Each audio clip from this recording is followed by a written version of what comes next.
You can see what's happening.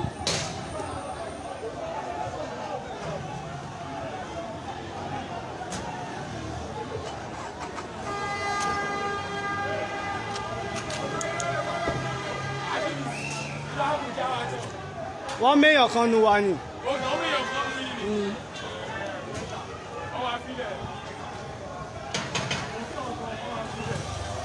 You can see what's happening. Protest le wa ṣe fún láti ta. Rally la wa ṣe. Rally bo ìwà ni.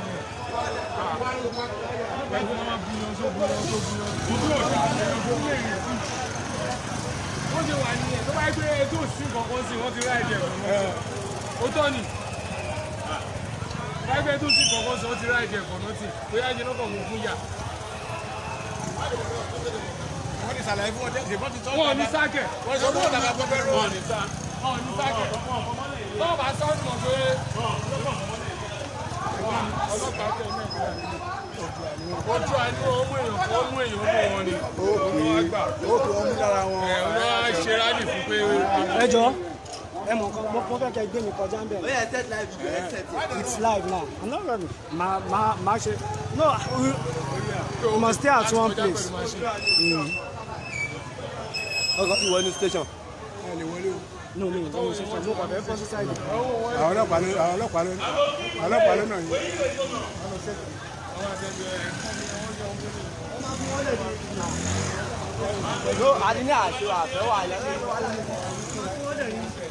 Èèyàn wa kan ló mú nínú police station yẹn o. Koiki Media bringing the work closer to your doorsteps. Ibẹ̀ la wà yìí.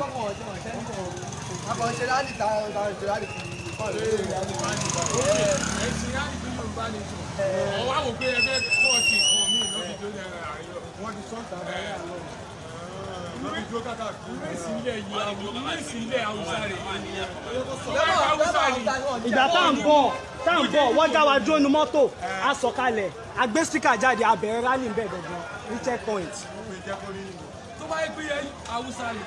Wọ́n dẹ̀ nìkan máa lọ. Yóò ní fariwo Haúsá máa tún ṣe nágòdè. Bẹ́ẹ̀ ni náà. Tó bá yẹ pé Haúsá rẹ̀. Problem ta nínú ìyẹn tẹ́lẹ̀ ó lè jọ ọmọ yípo ló máa kiri fún ọ ló máa kiri fún ọ ní station ó dẹ̀ tún lè jọ ọmọ Yorùbá ló máa ní òun ọlọ́pàá tó. ọlọ́pàá yẹn tẹ̀lé mi. ọlọ́pàá yẹn tẹ̀lé mi.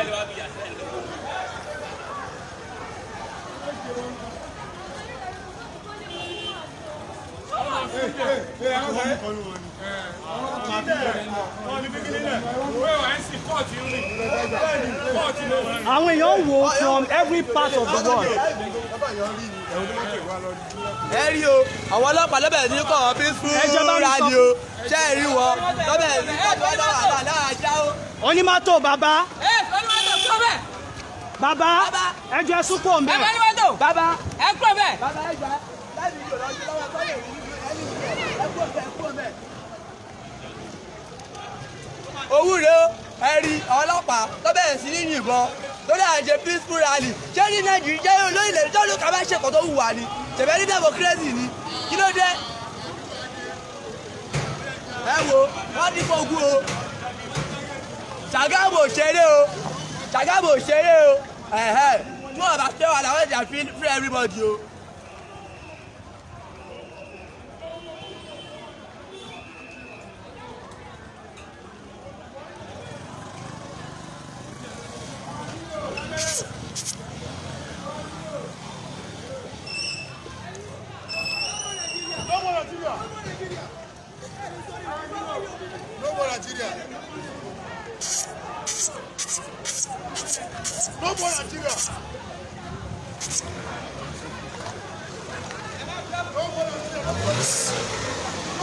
Ṣé a ti ń lọ?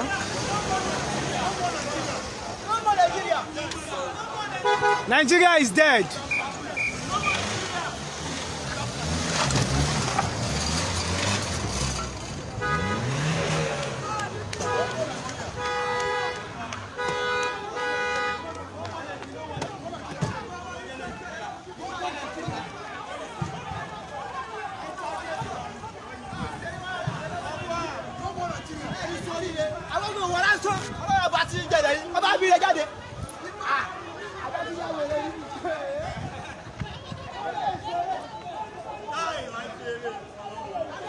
Ṣé ti rí pé àṣeré rárá Má la ṣe máa ṣe peaceful rally.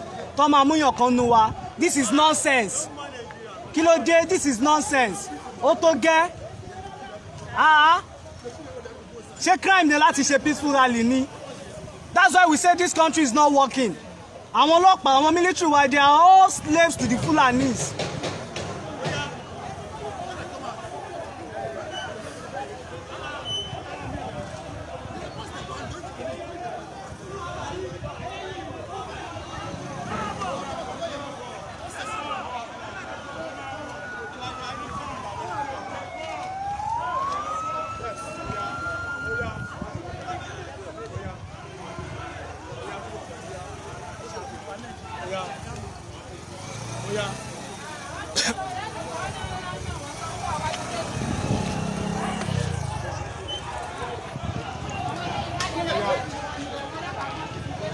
Ẹ jẹ́ kú ọ̀nbẹ, ẹ kú ọ̀nbẹ.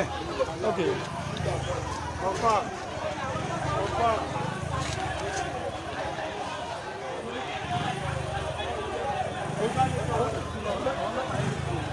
A ò ṣerú mọ́, a ò ṣeré.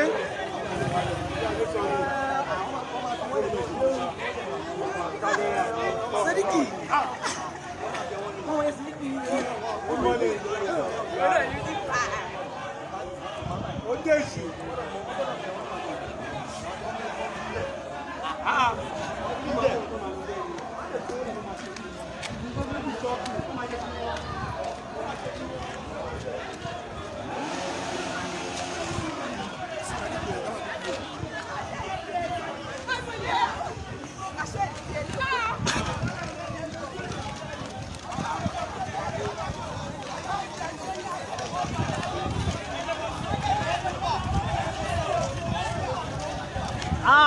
Ṣé ọ̀ràn ní pé ká ṣe peaceful rally ni?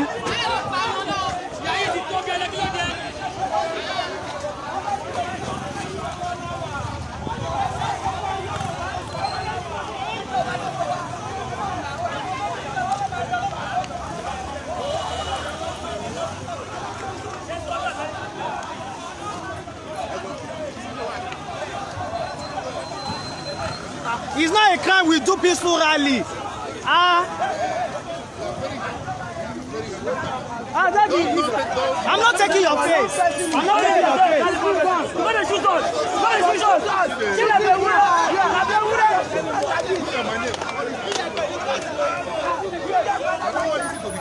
Sir, you are in support of what you are doing. So why are every one of us? Why shooting us? We go let them know. We go let them know. You know the form. You know the form. You are not supposed to shoot at us.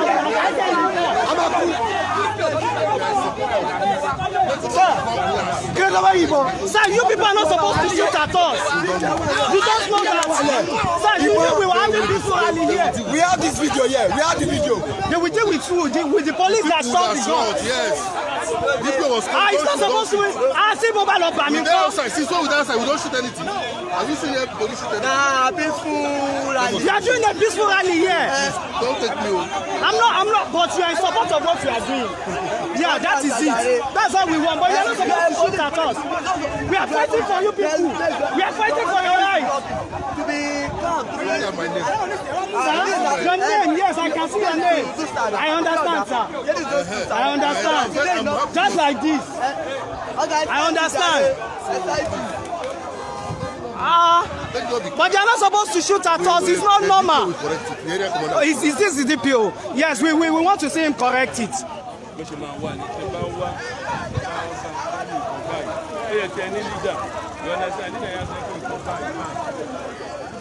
Share this broadcast. But sir, where can you go now? They shot at us. Where can you go now?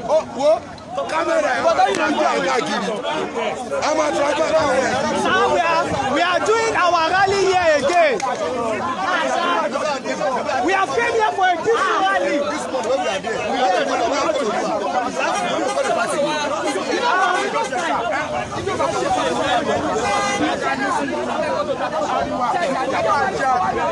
nígbà tá ń bọ̀ nígbà tá ń ṣe wọ́n ṣàgán wọ́n dá wa dúró we told them we are here for a peaceful rally and they let us go. I saw some sir. Clayton yìnbọn fẹ́ kọ́ níṣẹ́. Fear ní Imo State. Imo State. Yes. Odo division. Bẹ́ẹ̀ni. Out of fear. At least you should know people that are outside first. Àpò ẹ̀kẹ́sẹ̀ yìnbọn náà. You are in charge of the media. Yes, I'm a media man. Okay, this is the DPO. And it's not as if it just happened like that. It was a coincidence. It was a coincidence. This is the DPO, sir. Yes. It was a coincidence. As well, sir. No problem. Let's go media. Koiki Media live now. We are still live. It was a coincidence. It was a coincidence. We are fighting for you. We are fighting for your rally. But kò sẹ́ni tó gbọ́tọ́ ẹ̀dá òde kọjá ọgbọ́n. It was a coincidence. And we are sorry it has happened and we are settling amicably. We all are together. We are fighting for the same cause. Kò síjà kò sáriwo ẹjọ́ tó lọ Ọlọ́run Elédùmarè àwa pẹ̀lú gbogbo wa a ní ṣubú dànù fọmọ ìlú ìdíje ilẹ̀ Oòduà lápapọ̀ ó máa yẹ gbogbo wa. Ọ̀gá abẹ́bẹ́ ọ̀sùn yìí sàbí àbáyọ̀ ọkọjà àbáyíjà òmìnira là ń gbàlẹ̀ jùlọ.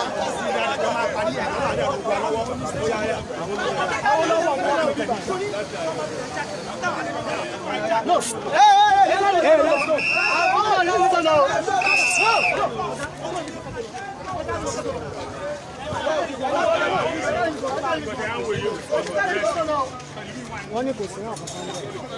Wọ́n ní kò sí náà kankan. Wọ́n láwọn mìíràn wà kankan.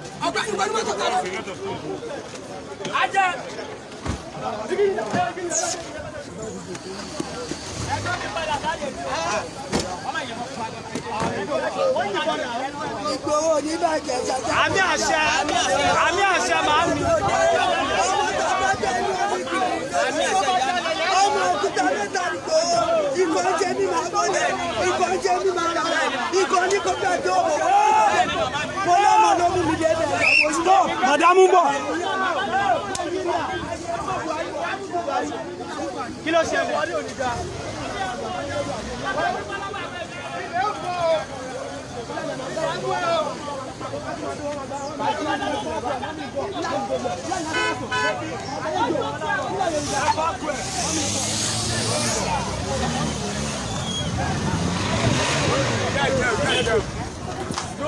Káwọn tó wájú ayé wà wájú rẹ̀.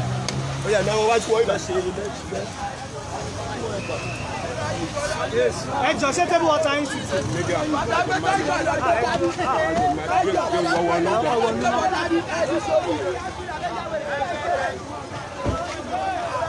Lè fẹ́ wọn, bá bá dẹ̀ wọ́n máa ṣòfò ẹ̀mí ni. Ọkọ̀ wà ń lẹ̀ wọ́n lè jẹ́. Àbí táyé bọ̀ bá bẹ̀rẹ̀ ní bẹ̀rẹ̀ ẹ̀ sá. Yóò ní level. Yóò ní wálẹ̀. They shot at us. Wọ́n yìnbọn. Adébítà ìdèbí lásán ẹ̀ sáré release. Wọ́n wá ń sọ pé tó ṣẹlẹ̀ ní Imo, tó ṣẹlẹ̀ ní kinní tí wọ́n á ṣe máa yìnbọn. ṣé àjọba Ìgbò ni?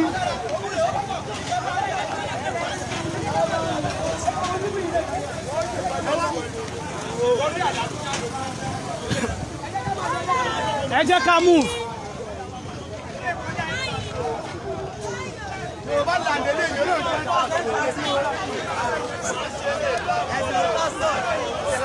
Man of God, I'm a man of God. You are liar, sir. I'm about to speak in some We are not joking. Kò jẹ́ kó rí bẹ́ẹ̀, let me Explain what happened on next day. àdúgbò ní.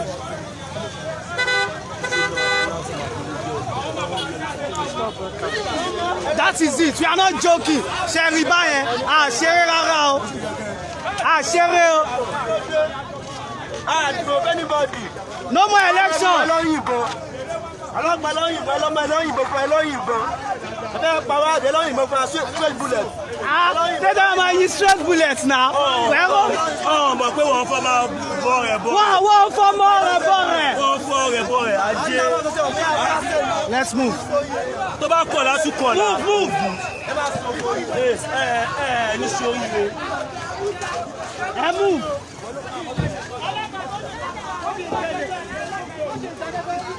Aṣọ ìbọ̀rẹ̀ ìlápò kẹ̀kẹ́ kí ní kọ́ńdọ̀.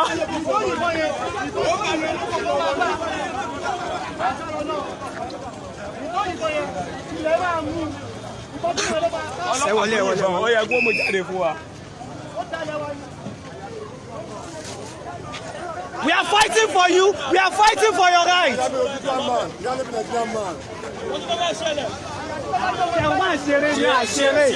We are not joking. We are not joking. Àṣẹ. We are not joking.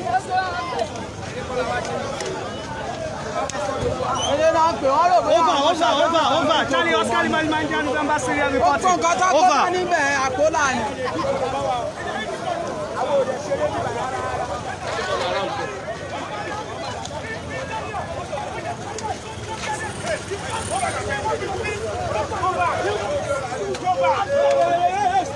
Go back.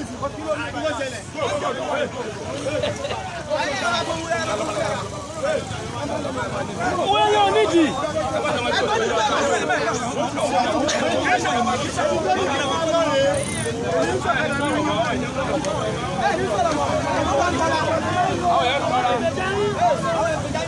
We are not joking. It's not a joke. Yoruba nation not going back.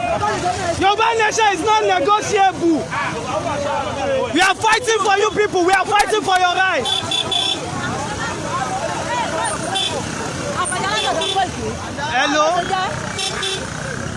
Hello?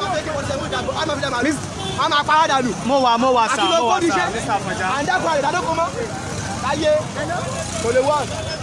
Okay, ẹ já àwọn question yẹn. Hello. Àfọ̀njá látọ̀dọ̀ Mr. Koiki. We are fighting for your sake. Where can Fulani máa gbà pọ̀ mọ́ yín lọ́wọ́ now? It is well, sir. No problem. We are still live. It's okay. Mo ti gbọ́. You have gotten your facts. Yes. Just shut it down like that. Let's move it. Shut it down. No, I'm still live because we are still going. I'm a media personnel. We are still going. I have my reasons. Me, Shabusa. We are still live. We are just live. Let's just shut it down. There's me to about. That's